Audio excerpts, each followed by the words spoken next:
teman-teman aktivis sebenarnya banyak ngeluh tentang fenomena apa yang disebut sebagai komersialisasi atau liberalisasi pendidikan.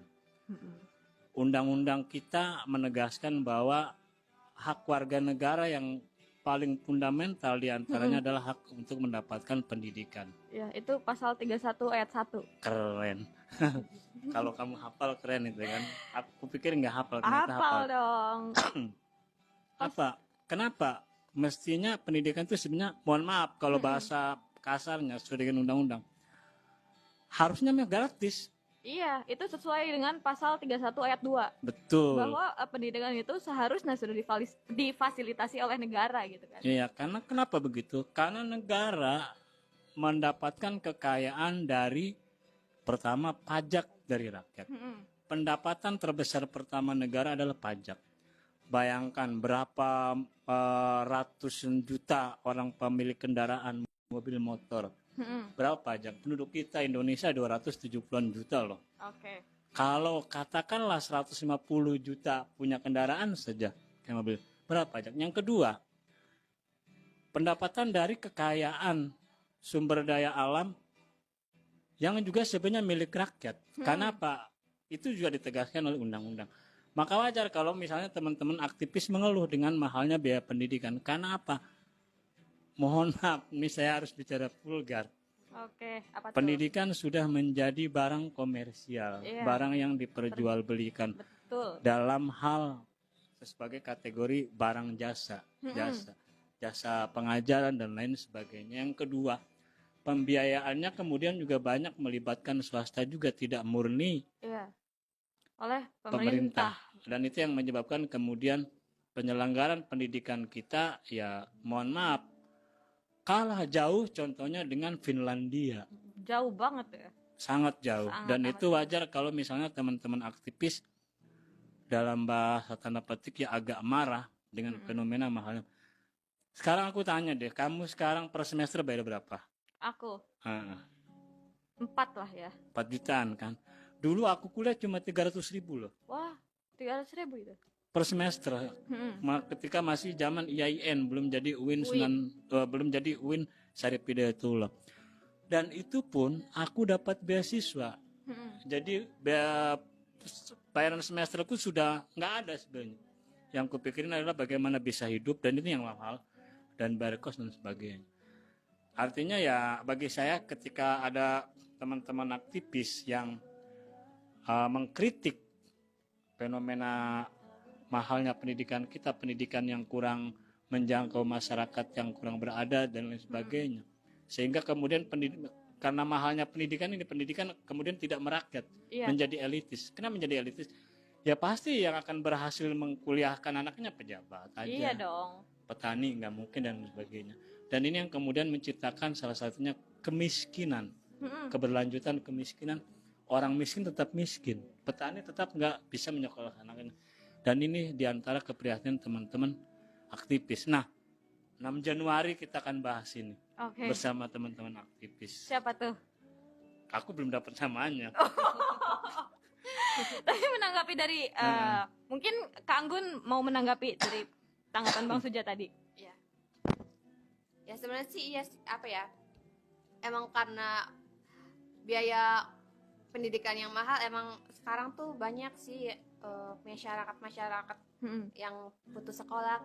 Sebenarnya sih kan pemerintah udah ada program wajib belajar ya, tapi tetap aja gitu tuh, walaupun wajib belajar tetap aja kan dalam pendidikan tuh ada biaya-biaya tambahan selain yang di luar itu gitu. Jadi untuk masyarakat yang kalangan bawah gitu kadang menganggap untuk apa sih sekolah tinggi-tinggi gitu, ujung-ujungnya mah kayak bertani atau apa gitu. Iya sih, bener banget. Tapi sebenarnya pemerintah juga sebenarnya memfasilitasi gitu ya Bang. Tapi cuman kalau nggak salah itu 20% yang seharusnya itu utuh gitu. Tapi pemerintah itu cuman memfasilitasi sebanyak 20%. Dan banyak juga sih kayak undang-undang yang selalu diperbarui gitu. Tapi ujung-ujungnya tetap aja tuh tadi kayak Bang Suja tadi, komersialisasi pendidikan kan, ujungnya kayak undang-undang pendidikan tinggi, kayak undang-undang banyaknya undang-undang yang ujung-ujungnya ya sama aja gitu. Ya. Kadang aku juga bingung ya Kak. Mm-mm. Sekarang tuh kayak banyak banget gitu TK-TK yang menjamur gitu tuh. Mm-mm. Tapi kualitasnya tuh nggak memadai gitu. Mungkin itu juga yang termasuk komersialisasi ya. Dia Iya. buka suatu lembaga tanpa ngelihat gimana kualitasnya, yang penting ada aja itu lembaga, dan itu mungkin bagi orang-orang yang buka lembaga itu mendapatkan keuntungan dari dia buka lembaga itu dan Pendidikan di zaman sekarang udah dianggap bisnis. bisnis. Buktinya perguruan-perguruan tinggi swasta banyak didirikan. Ada yang namanya itu PTNBH. Jadi PTNBH itu sistem Perbadan kampusnya hukum. itu itu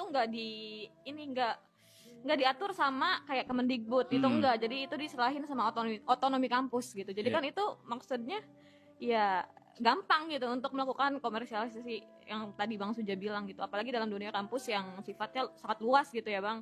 Banyak banget kampus-kampus yang udah kerjasama sama kayak Starbucks, sama bank-bank luar gitu kan. Itu kan sama aja menambah pemasukan khususnya di kampus gitu. Tapi uang UKT itu kenapa masih mahal gitu? Ya kan? Kenapa masih mahal gitu?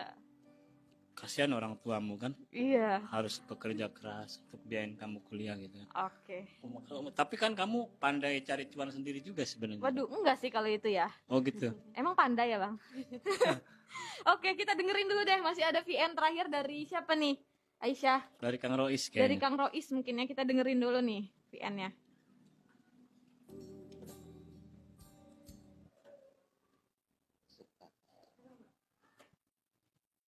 Beberapa langkah di masa kanakku, ada belukar dan randu bagi para capung dan kupu-kupu, menabung waktu dan juga mautku. Kegembiraanku tersusun dari setapak sunyi yang kulalui sepanjang rimbun ingatan ibuku. Bila pintu rumah terbuka seusai hujan malam, burung-burung berkicau di sudut-sudut pematang, kenanganku menyala bersama selampu minyak di meja belajar yang lembab oleh doa-doa para serang. Di dingin kesunyian, tak ku tahu apakah aku ketika itu telah paham arti perumpamaan tentang hidup yang dicerai, kutuk dan berkah, ataukah mataku yang memandang senja dan rembang hanya ingin menunjukkan sebuah firdaus yang jauh. Ada kalanya kurenungi kunang adalah peri-peri yang ingin memberi terang dan cahaya bagi hatiku yang bosan dan kesepian. Beberapa langkah di mana ingatanku berlarian bersama hujan kecil yang tersangkut di dahan-dahan. Ada jejak-jejak ibuku memanen kesabaran dan membakar kesedihan di tungku-tungku basah.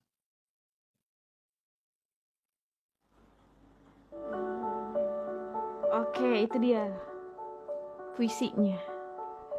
Kita komen-komen ya Bang ya. Komen-komen dong. Dari Kak Anggun dulu. Ya, kayaknya itu tentang ini ya, masa lalunya ya, yang bersama seorang yang pernah ia sayangi gitu. Masa kanak-kanak. Seorang ibu ya. Ya, seorang ibu. Karena memang tadi yang dibaca puisiku, pembacanya Kang Rois Rinaldi. Kang Rois Rinaldi mah nggak diragukan lah ya kalau soal baca puisi. Udah mentas di Malaysia segala macam, di Singapura kayak gitu kan. Ya puisinya juga bagus karena puisi saya. Iya bagus. Saya akui juga Bang, puisinya bagus banget. Ya pembacanya juga bagus. Iya, kita sapa-sapa dulu nih buat para pecinta Sergap yang udah bergabung. Oke. Udah siapa aja nih yang bergabung? Oke, ada Yoga. Halo Yoga. Ada Radika, CP katanya. Halo Radika. Pendidikan di Indonesia lebih mengutamakan hasil akhir dibandingkan